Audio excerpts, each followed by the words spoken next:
Good evening, and thank you for joining us. Tonight's webinar is Multifamily Real Estate Investing 101, a passive investor's guide. I'm Gary Lipsky, president of Break of Day Capital. Our other host is Kyle Mitchell, managing partner of Limitless Estates. Our companies work together and focus on acquiring multifamily real estate investments that offer value-add opportunities. We look in growing markets for undermanaged assets to maximize investor returns. I've been a successful entrepreneur my whole life. I've started a nonprofit and eventually found my way to multifamily a few years ago. I've personally invested passively in over 1,500 units before I started syndicating my own deals, and I still invest passively. Currently, I have 170 units under management with Kyle, and we run a Phoenix meetup together. I also run a few other meetups in Los Angeles. And I know a bunch of you that are on tonight's webinar that have attended some of our meetups before. And if you haven't, we'd love for you to join us in the future. Kyle, why don't you tell us a little bit about yourself? Hey everyone, I'm Kyle Mitchell and managing partner of Limitless Estates. And as Gary mentioned, we co-sponsor about 170 units, both in Tucson and Phoenix.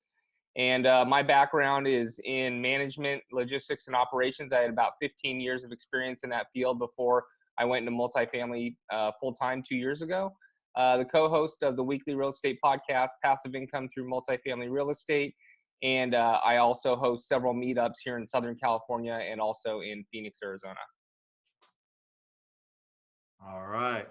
So tonight's webinar, we're going to cover what a deal sponsor is versus a limited partner, what makes a good deal sponsor, ways to invest. We're going to talk about the offering, fees and splits, time frame and the business plan, different types of loans, a market analysis, and some of the key terms. So in the next 30 to 45 minutes, we hope you get a lot out of this. Kyle, why don't you take it away? What is multifamily and why? Yeah, absolutely. And before I get started, if anyone has any questions, please type those into the chat box. We'll definitely get to those towards the end. Or you can also use the Q&A. We do prefer if you can use the Q&A, but either will do, and we'll answer all the questions at the end. So first, what is multifamily? Pretty simple answer, but we look for properties of 5 or more units that are multifamily. Anything smaller than that is considered residential. And anything larger than that is really considered commercial. The space that Gary and I invest in is 50 plus units typically, all the way up to about 250 units. But when we talk about multifamily, we're talking about 5 or more units. Why multifamily? There's a variety of reasons why we love multifamily. 4 of them are listed here, but there are several more behind that that certainly play into that. But one of the reasons is economies of scale. So multifamily syndication allows for people to purchase larger properties than they would otherwise be able to purchase on their own. And the great thing about that is you're able to take advantage of leverage and scale. So things like expenses for payroll, supplies, and equipment, they have a less of an effect on the bottom line the larger you purchase. Next, housing is a necessity. So the U.S. needs about 3.9 million units of housing today, and that number is only getting worse. And when I say they need that housing, they don't need new construction Class A buildings. They need affordable housing for Class B and Class C type properties for regular workforce housing. So they're not building that anymore. And it's very tough to build because of the cost of construction. And so when you have that much of a need and demand for housing, you know, it's tough to go wrong with multifamily, and that's one of the other reasons why we love this asset class. Another reason, backed by a hard asset, you can touch, you can feel it. It's not like the stock market. You know, you have no control on the stock market. You're not going to go into Coca-Cola and demand that they raise their marketing efforts or, you know, go change part of their business in order to get your stock up. And the great thing about real estate is you can do those things. It has multiple income streams, multiple expense line items that you can control. And then the other thing is that, you know, when your stock hits 0, you're done. You're out of the game. You've got to go back and you've got to buy some more stock. The thing about real estate is, you know, it's always going to have the value of the land on it. And if it does hit 0 and you can hold the property and not sell it during that time, then the property is going to bounce back and you can bounce back with it. And the last thing listed here is tax benefits. I will say, please consult your CPA, but real estate can provide amazing tax benefits. And there's some new laws that have recently changed over the last 2 years that also allows 100% bonus depreciation in year one, which lends to even more benefits as far as from a tax perspective. But again, every person is a little bit different. It really depends if you're a W-2 employee, self-employed, real estate professional. All those can be beneficial for taxes, but you will need to structure yourself with your CPA accordingly.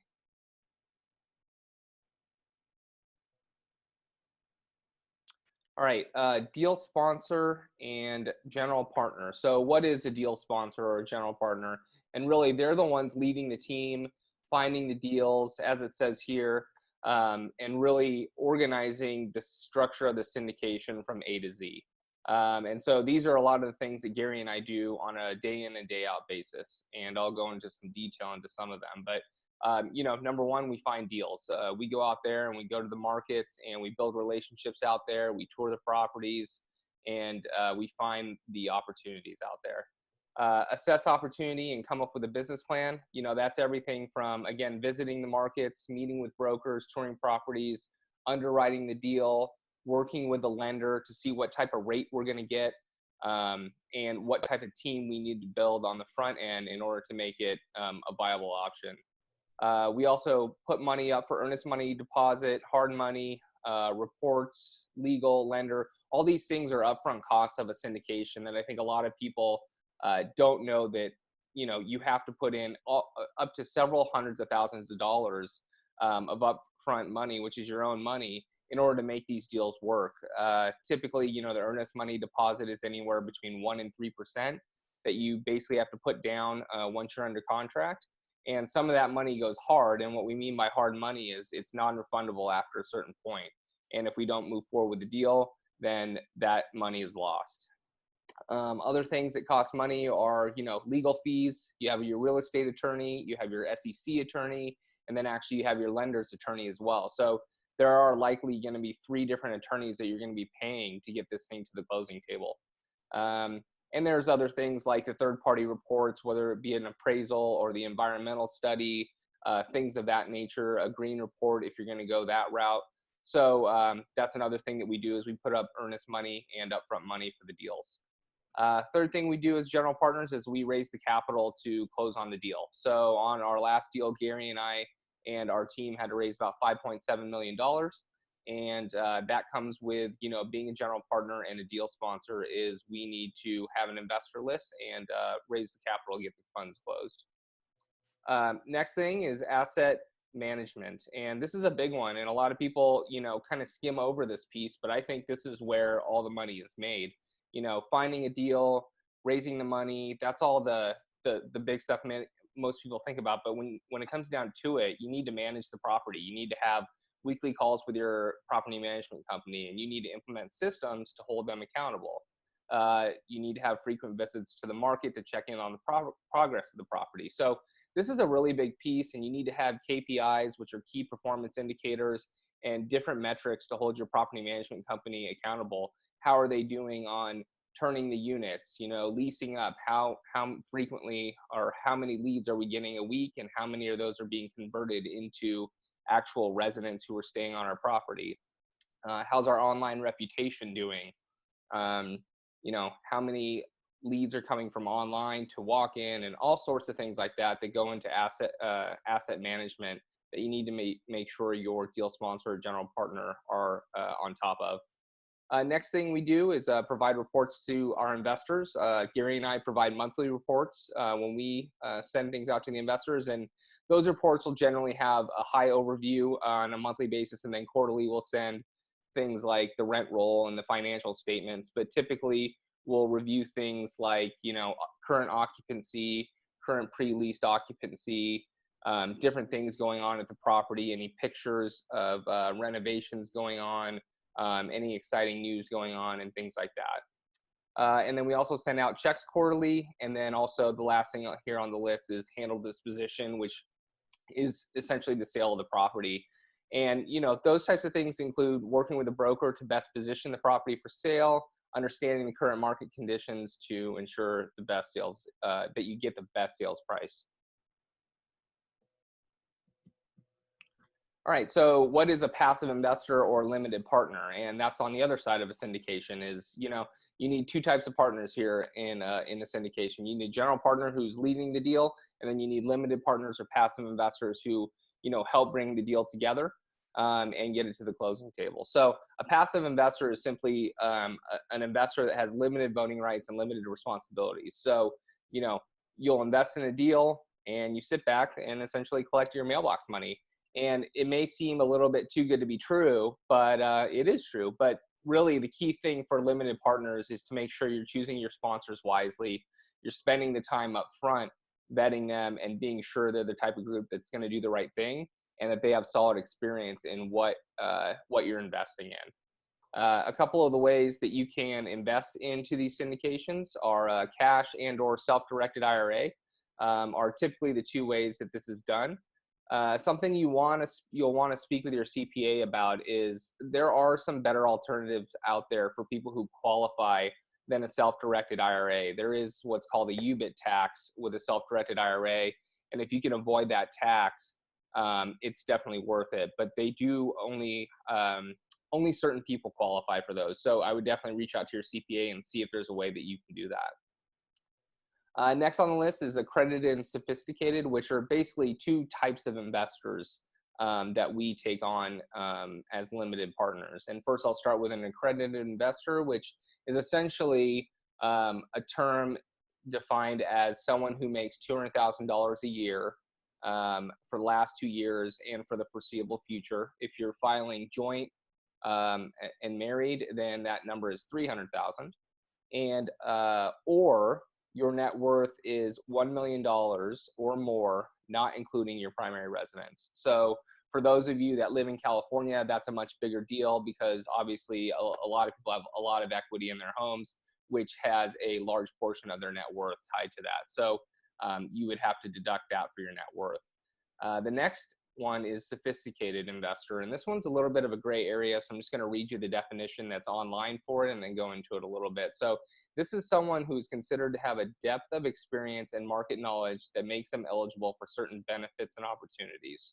So for us, we like to see someone who can understand that there's risk involved in these types of investments and can, make good decisions and understand that there's risk and reward. What we don't want is someone who just graduated high school and they just inherited $2 million and they want to give $2 million to something they don't fully understand. We want to make sure people who invest in our deals understand from A to Z, the risks and rewards of everything.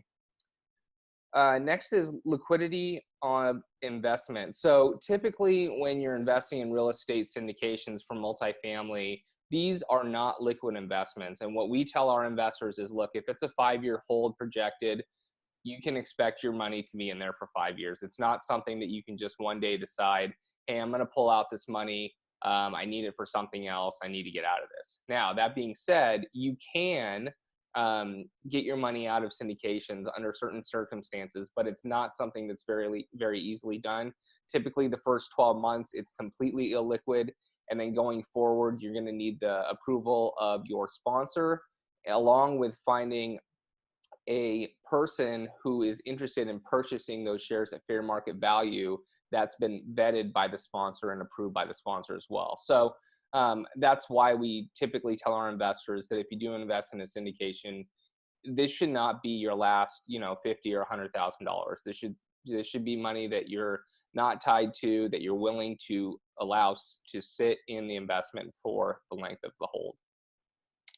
And then last thing for limited partners is you'll receive a K-1, which is typically, every year before March is our goal. And that will have everything you need from a tax perspective to hand off to your CPA. But typically from a limited partner standpoint, very simple, you vet the sponsor, you vet the deal, you invest in the deal, and then you sit back and you let the sponsors do all the hard work.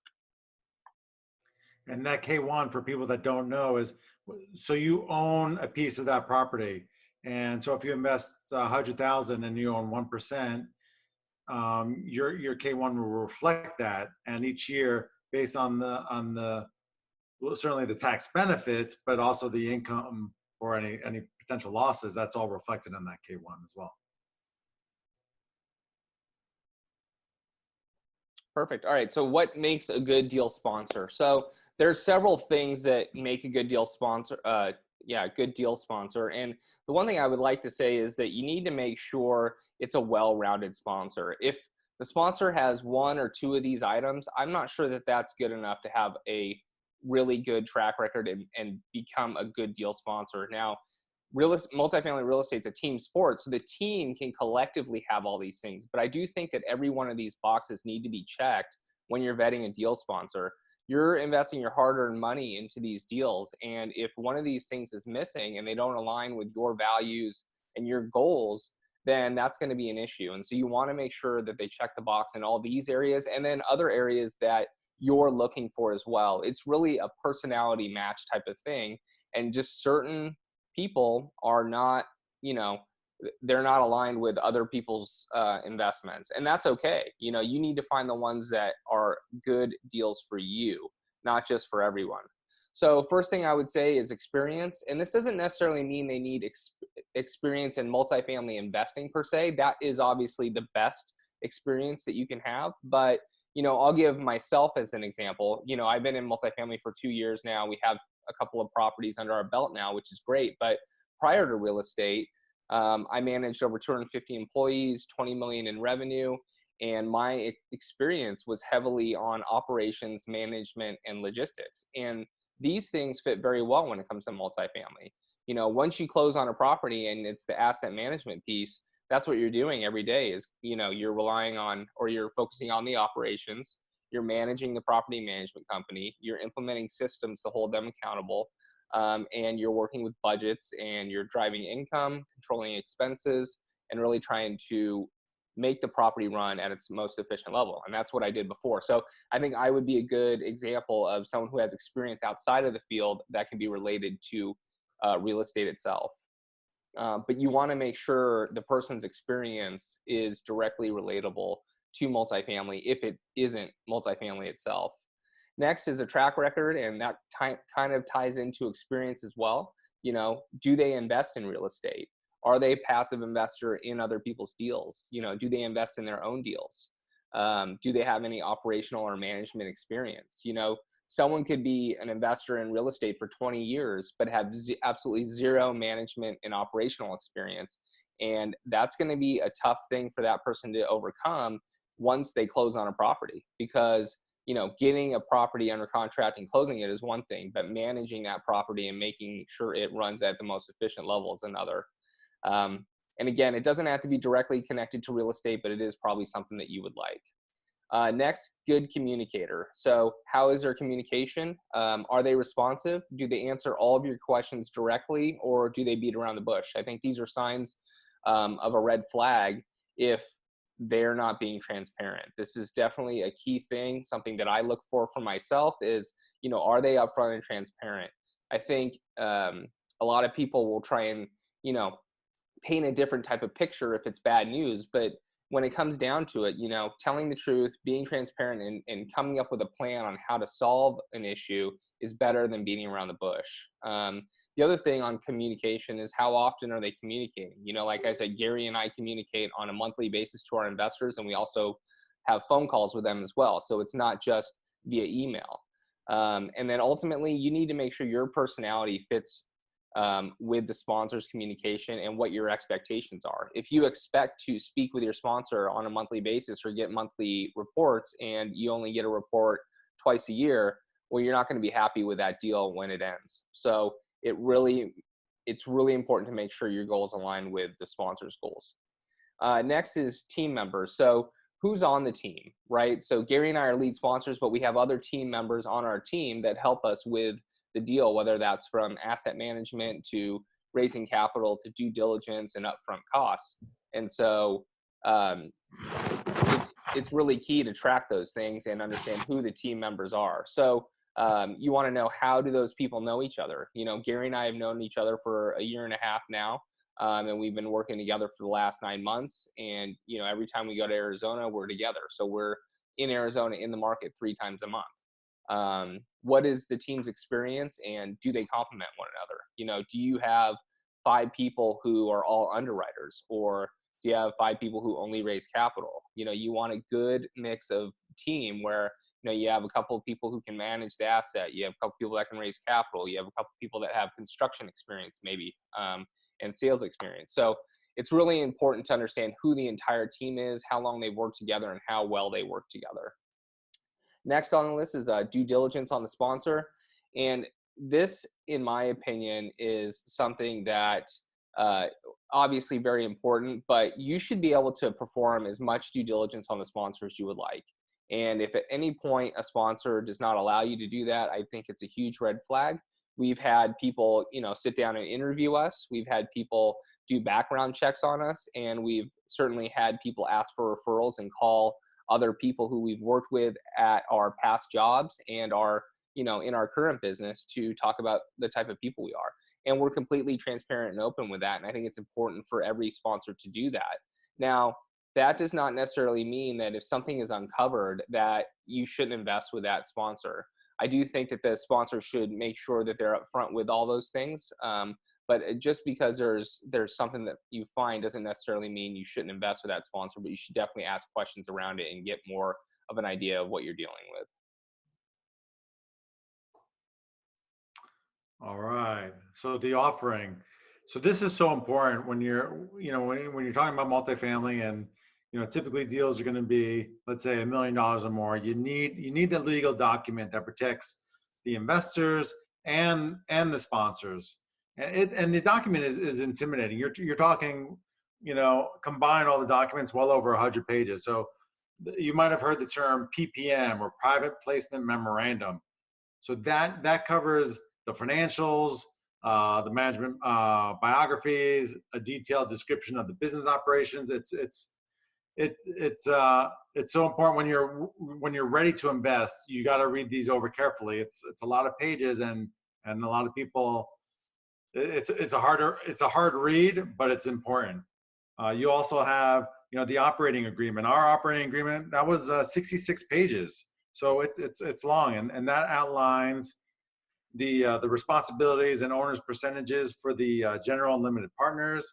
You have the subscription agreement, which is the promise by the LLC, which is you create a property LLC that owns a property, and it outlines a specific number of shares for each LP at a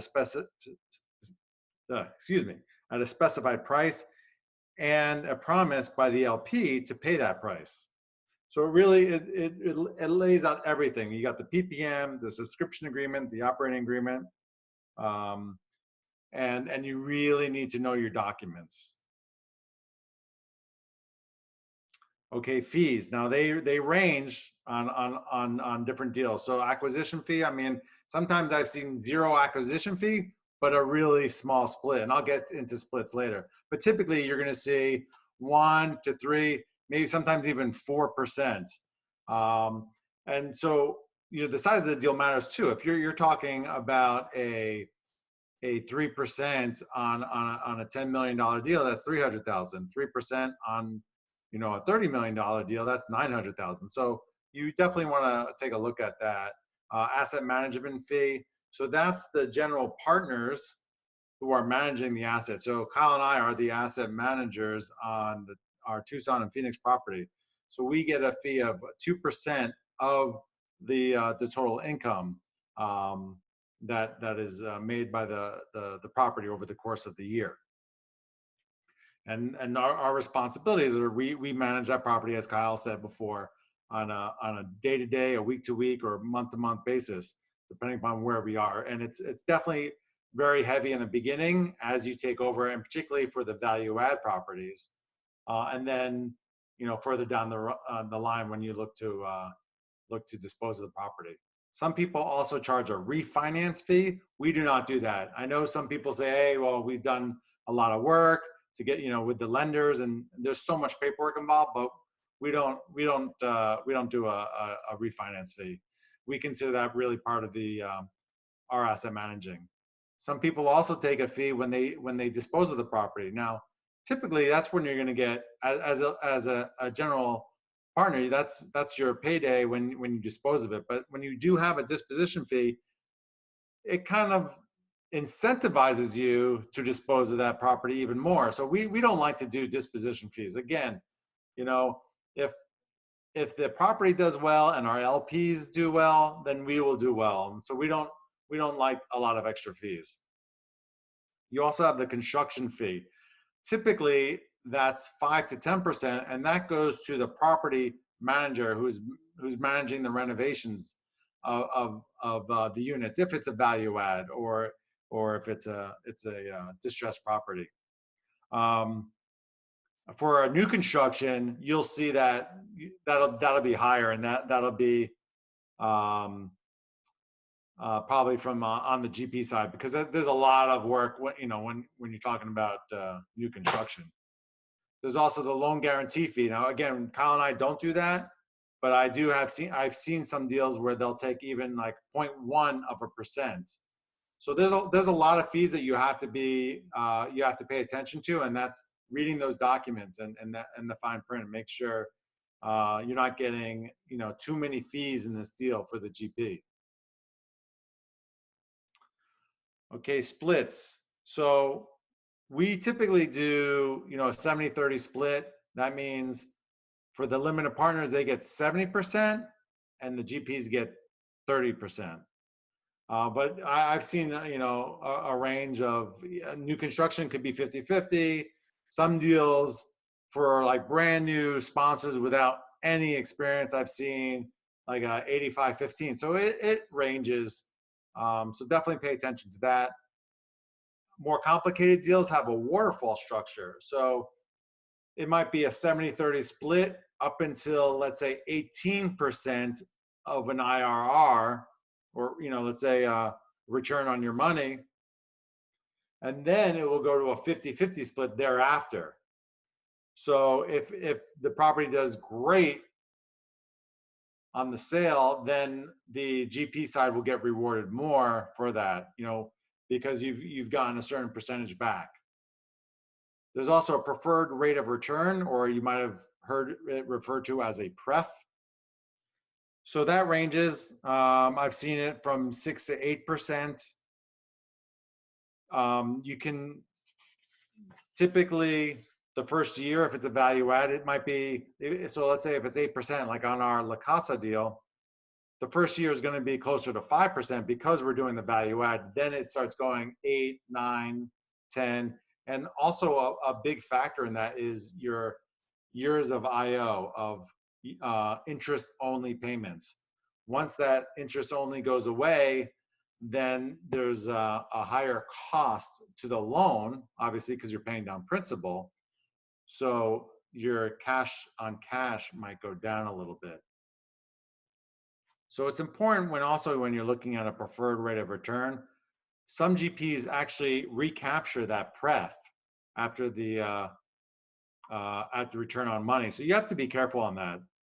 It's really important to know if in our deals, our investors get the pref, then they get the return on the capital, then we do the split.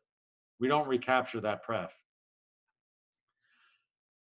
Then we have two key words, of or on: return of capital versus return on capital.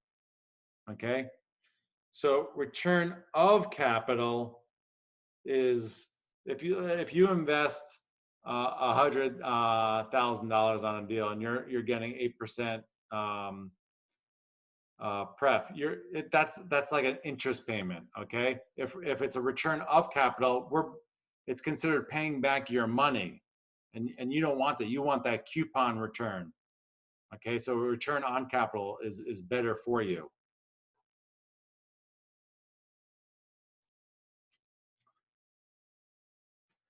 Okay, so time frame and business plan. So a flip, there are flips for multifamily, and it could be whether it's a 10 unit, a 20 unit, a 30 unit. there are still a lot of people doing flips on the smaller multifamily. When you're talking bigger apartment buildings, obviously it takes a lot longer to flip that property. When you're turning over units, you're improving the property. So a flip could be, let's say a year to 18 months, maybe even 24 months. So it's a short time frame.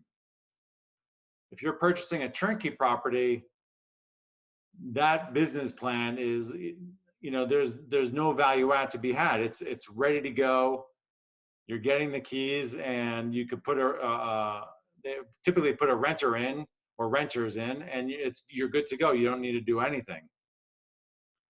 You also have a value add. That's what Kyle and I typically focus on. So with our Tucson property, we added we're adding a dog park. We added a barbecue area. We painted the outside. It's a stabilized apartment building, meaning we have 80% more occupied units. So we can get a agency debt, which is great because it's long term, typically fixed. It's a low rate. When you're dealing with distressed properties, it's going to be occupied. It's going to be under 80%. So you have to do a bridge loan, and they're shorter term. They're higher cost, but certainly you could, there are distressed properties out there that you could make a killing on, but you got to know the difference. Core is that's almost like, it's like a dividend, kind of property. Very stable, low risk, lower returns. You typically don't need to do any upgrades. You've got that consistent cash flow. And also there's low debt on that. Core Plus is kind of in between core and value add. It's got growth and income. So you're going to do a little bit of upgrades, but not a whole lot. You've got a little bit more leverage, not as much leverage as value add, and certainly not as much leverage as distressed debt. And the less leverage you have lowers your returns, but obviously it reduces risk a little bit. All right, Kyle's going to jump into loans. All right. So here's some of the things that you'll definitely want to consider when you're looking into a multifamily investment, and understanding some of the key terms that are involved when it comes to loans. So the length of the loan. This really is a question that you should be asking as far as what is the exit strategy. Typically in multifamily loans, you can get loans from anywhere from ranging from 3 years all the way out to 15 years. They do have some that are 30 to 40, but typically they are shorter term loans. They're not like residential single family home loans. And so the exit strategy is really important when you're tying that in. If someone has a 5-year exit plan, and they're getting a 5-year loan, well, that's pretty risky, because what happens if there's a downturn in year 4 or 5 and you can't sell the property? Now you have a balloon payment coming due. So you need to understand what the exit strategy is so that you can determine whether the length of the loan makes sense. Typically, we like 10 to 12-year debt, so that if we do get into a situation where we go through a downturn, we can weather that storm. Really, I like to say is when you get hurt in real estate is when you need to sell at a given point, right? So if there's a downturn in year 5 and you have to sell in year 5 because you have a balloon payment coming due, that's when you're going to get hurt. If you can withstand the storm with value add, you're typically cash flowing pretty well by years 4 and 5. You hold on to the property and you don't have to sell at that point. You can make it through that downturn a lot better.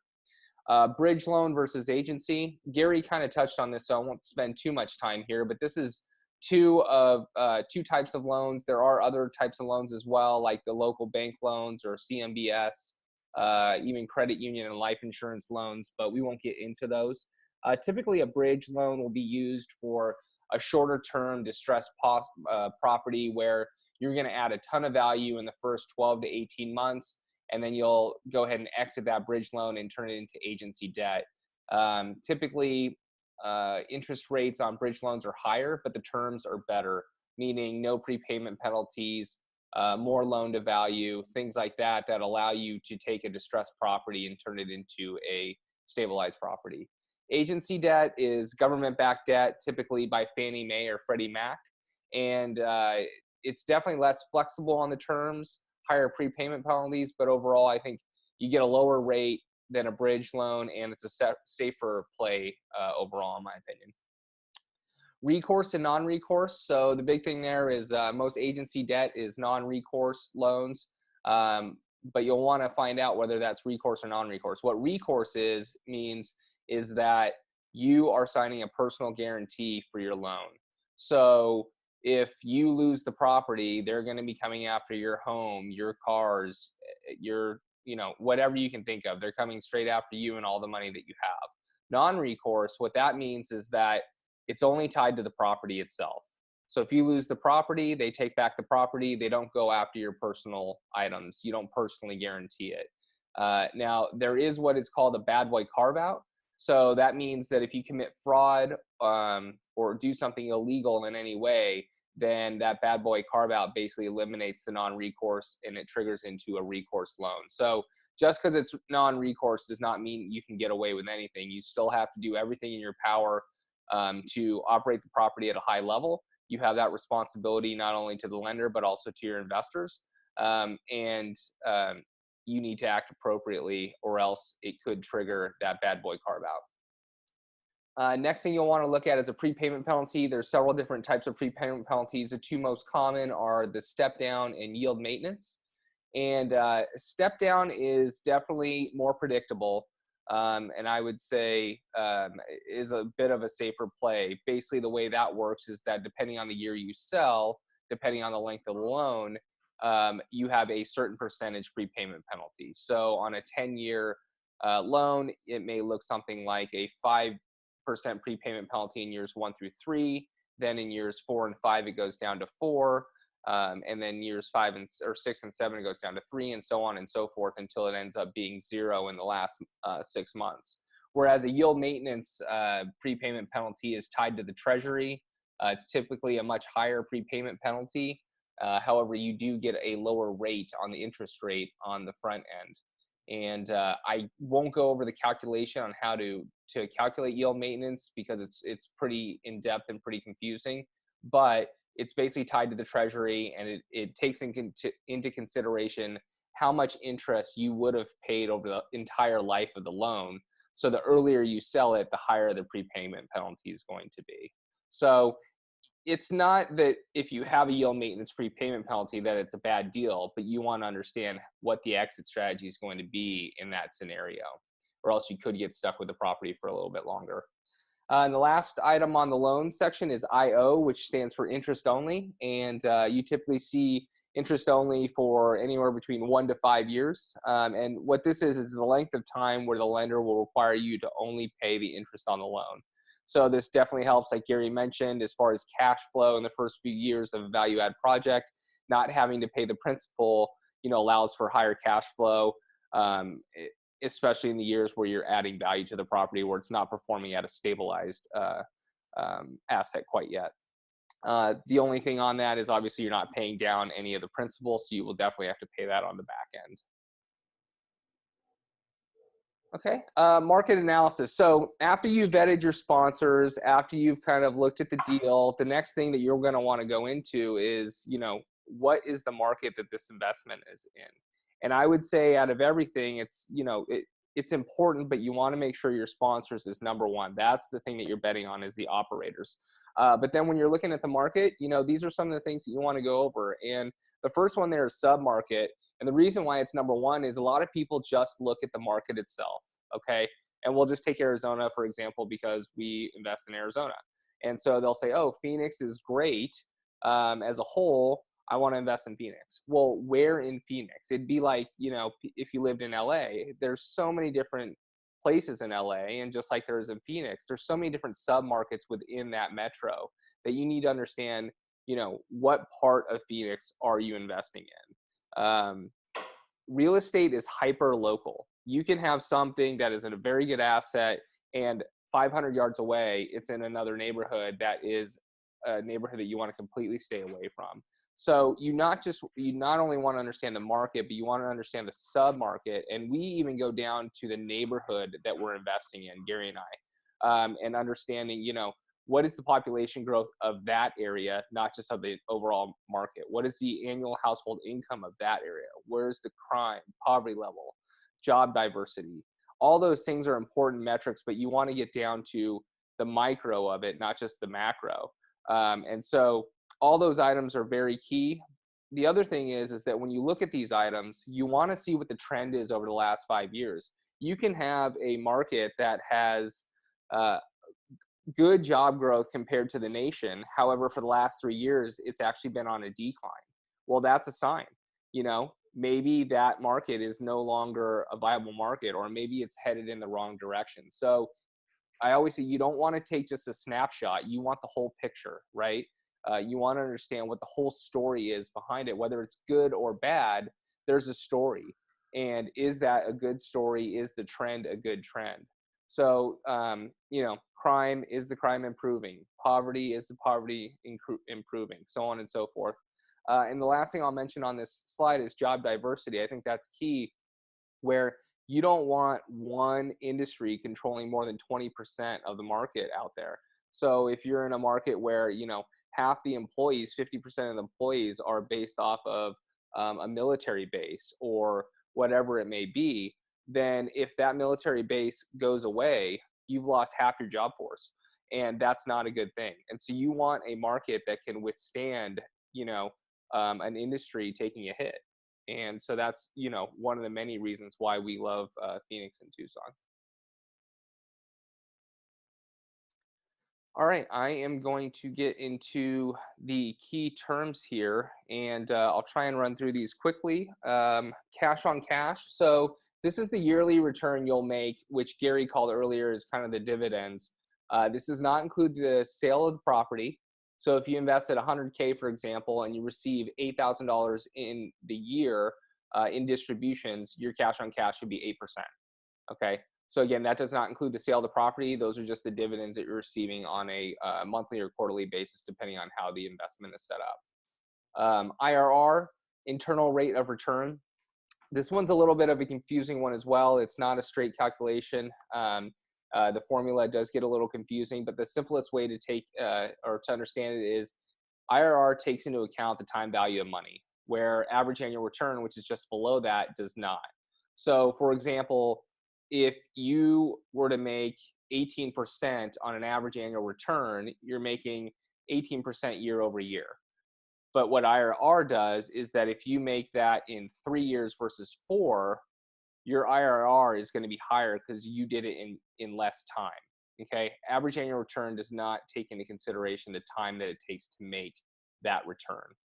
Okay. And so both of those calculations do take into account the sale of the property. So it's your dividend plus your return on the back end once we sell the property.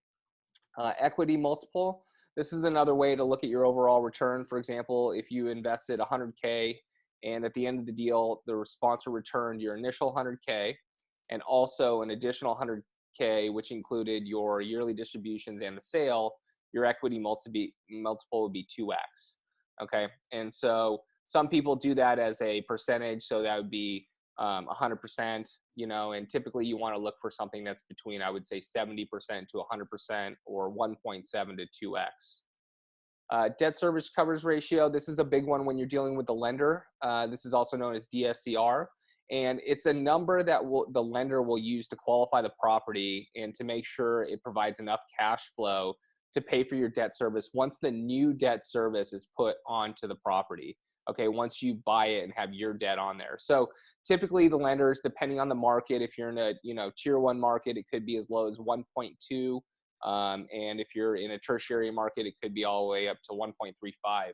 So an example would be if your debt service is $100,000 a year, so your monthly or your mortgage payment per se is $100,000 a year, and they're requiring a 1.25 debt service coverage ratio, the property would have to cash flow $125,000 in order for it to qualify for that loan. And if it doesn't qualify, what the lender will do is loan you less money, right? So those are called proceeds, and those will become less and less until you can hit that mark. But basically that number is what the lender wants, is to make sure there's room to pay for your debt and more just in case something were to happen. They want you to be able to get punched in the face a little bit and still be able to make your payments. Next is economic occupancy. Economic occupancy takes into consideration things like, unpaid rent, concessions, bad debt, loss to lease, whereas the physical occupancy only takes into account actual vacant units. So if you have a 100-unit property and you have 2 vacant units and someone says, oh, we're 98% occupied, well, that's not going to mean much if only 50% of those people are paying rent, right? Because in that case, now your economic occupancy is actually 49%. So physical occupancy is important, but really the number you need to look at is economic occupancy, because you can understand how the property is performing and whether it really is stable or not. 98% doesn't mean it's stable. It's really about how many of those 98% are actually paying for the rent. Next, net operating income. So this is the income minus the expenses in simple terms, and is one of the main driving factors into determining the price of an asset and whether there's value to be created or not. So that is how we value multifamily properties, is based off of that NOI. Okay, and basically that's your bottom line prior to your debt service. So that does not include, that is before you're paying your debt service and setting aside any type of reserves or anything like that. Capitalization rate. So the formula for cap rate, which is another term for capitalization rate, is the total NOI divided by the current market value.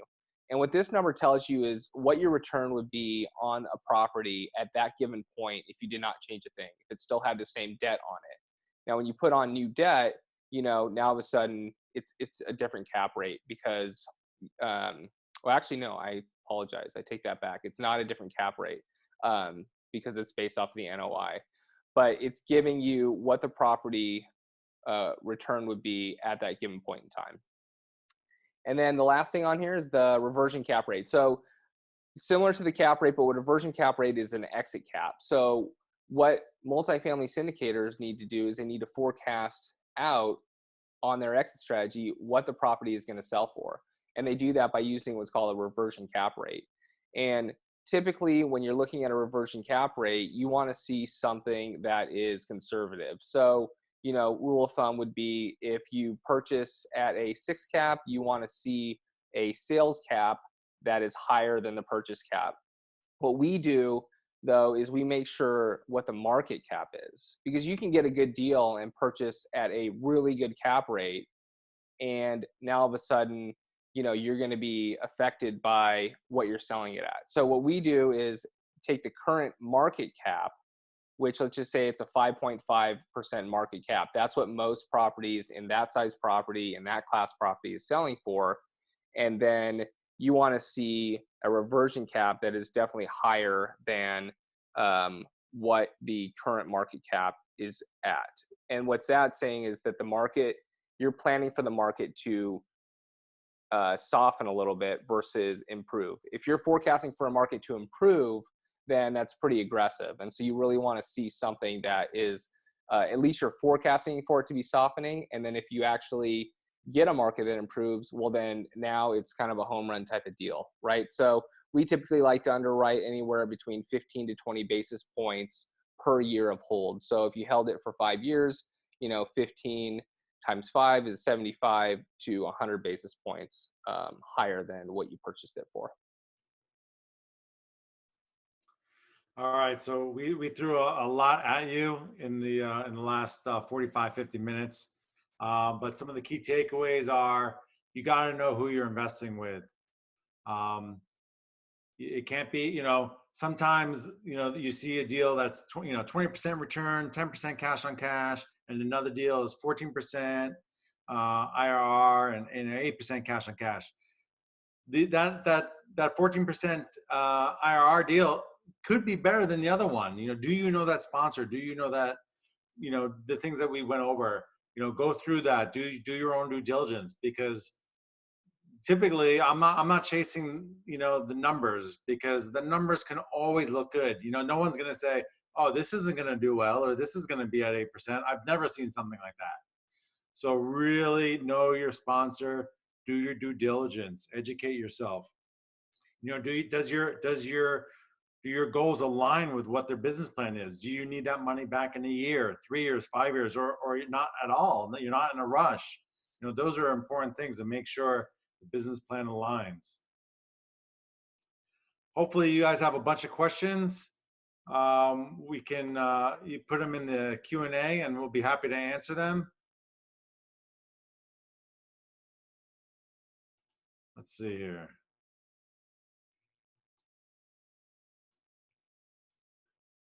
Well, if we don't have any questions, then we'll wrap it up. So maybe we did a really good job of explaining all these terms. But if you do have a question, don't be afraid to ask. We'd love to answer them for you.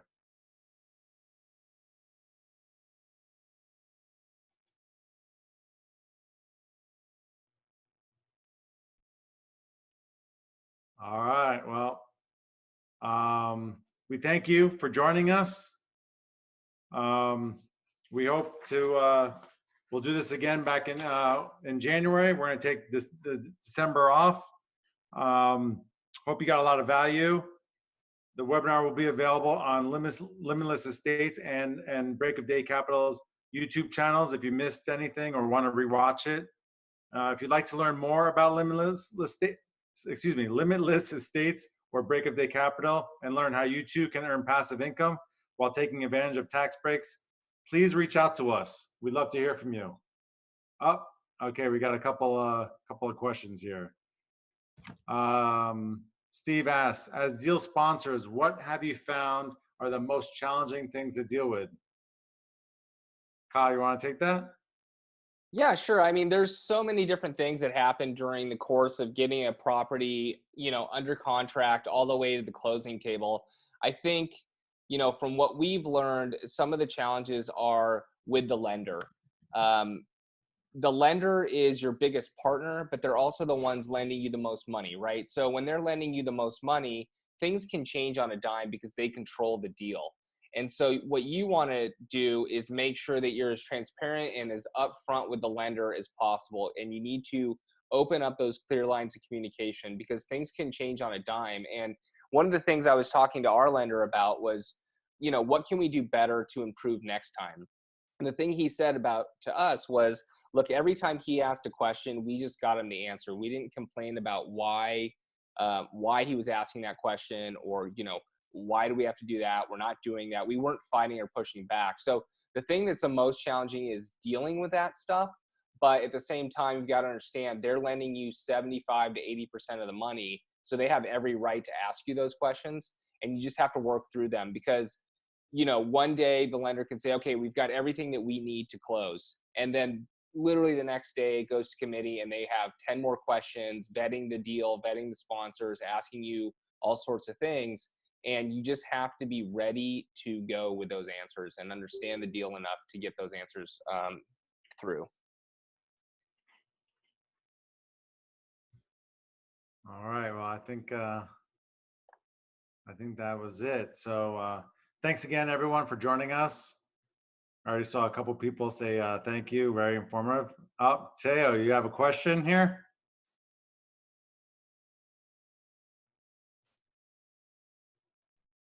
All right, we'll tackle another one here. How about raising money for your deals? Do you all have a team of money raisers? You build that investor list ahead of time, so it's a lot of work involved.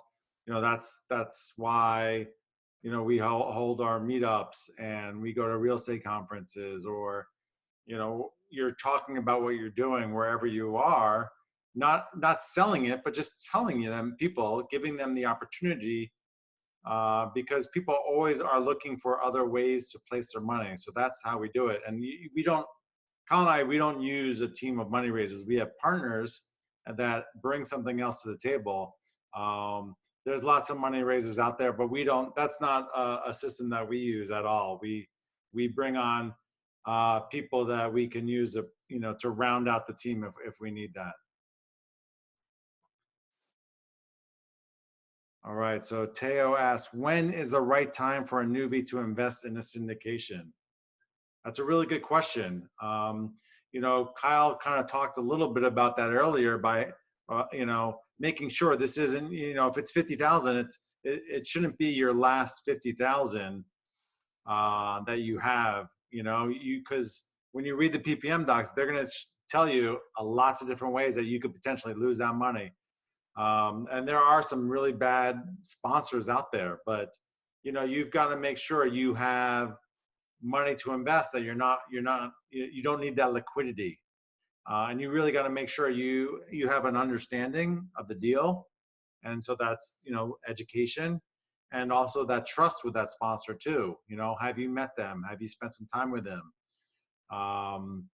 What's their operational experience like? Check their history. That's so important. And when you feel good about it, you'll know when it's ready, and you'll be able to make that jump. Yeah, I agree with Gary. And I think the right answer for me too is when you're no longer considering yourself a newbie. If you're still considering yourself a newbie, you're not educated enough, and that's okay.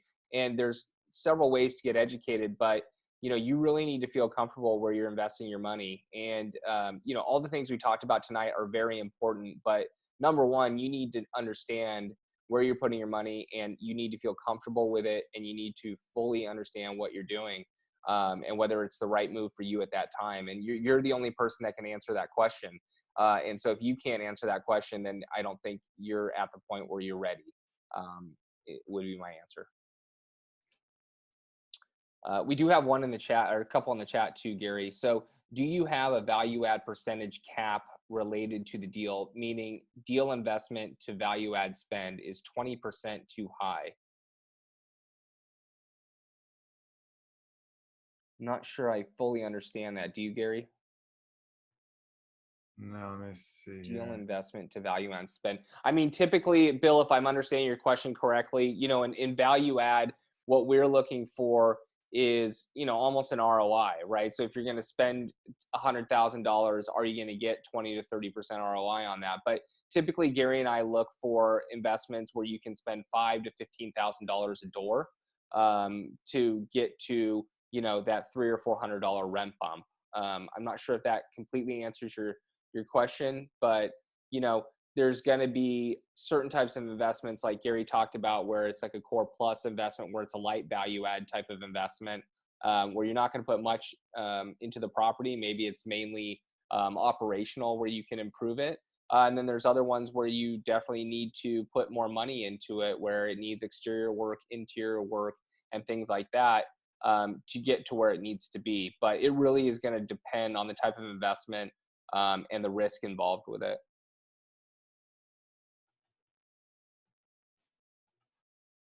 All right. And then was there?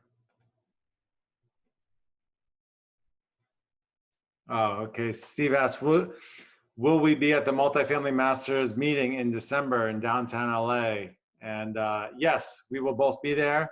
So that's on December 8th at 2 to 5 p.m. Pacific time. So if you're in LA, we'd love to meet you. It'll be a fun time. Lots of other investors and real estate people. So we're definitely looking forward to meeting you, Steve, there.